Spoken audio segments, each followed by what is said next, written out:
Welcome to what a schedule looks like in a week inside my homeschool village. Now, I promised you no overwhelm. I promised simplifying your life. I promised you keeping the light in your children's eyes so that when they're teenagers, they're as bright as they were when they were 5 years old. And this is how we do it. Now, it's not just about the curriculum, okay? We've hopefully you've already gone through the start here and seen the curriculums and watched the videos on what your children need and only what your children need. Now, I'm going to show you exactly how to apply those into a daily schedule.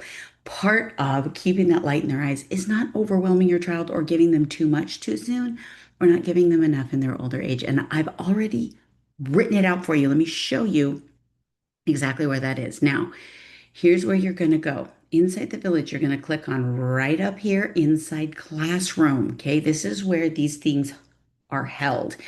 Inside classroom, you're going to come in. Your child can actually do this on their own, but I do recommend that you go in first, understand the concepts, and then let your children add it. So you're going to come over here, you're going to click on number one, Monday. You're going to click on Monday.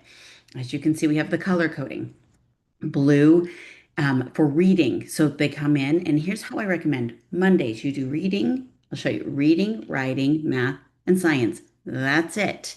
Then on Tuesday, you're going to do reading, writing, math, and history. That's it. On Wednesday, you're going to do electives, technology, art, those kinds of things.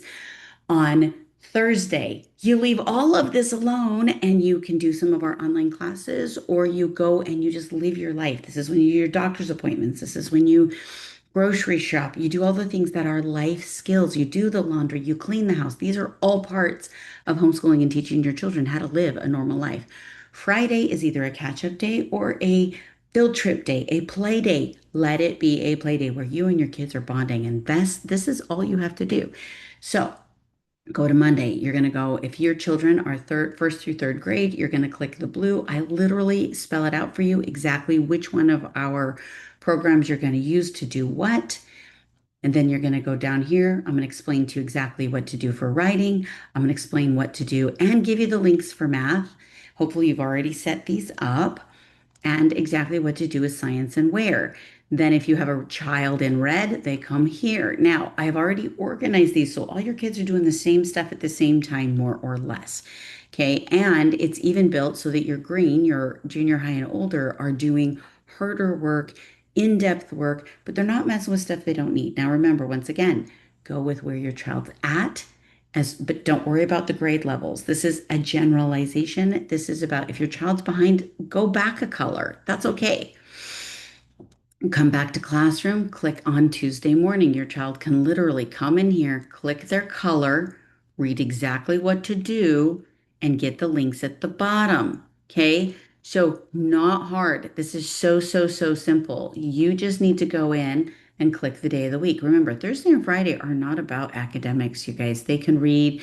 I actually do put inside Friday some online games that they can play that are educational if you want to do that.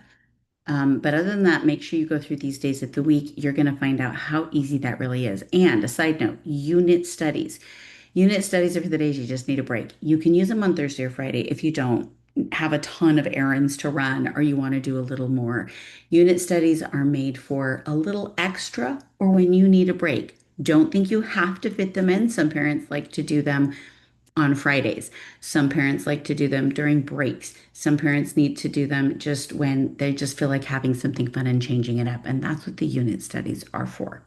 All right. So if you have more questions about what to do during the week. Now, one other thing, if you're worried about like if your kids have way too much free time, you can always go back to Creative Bug, which is our arts and crafts, and let them do more creative time. Creative time truly is vital to a child's education. They need to be playing as much as possible.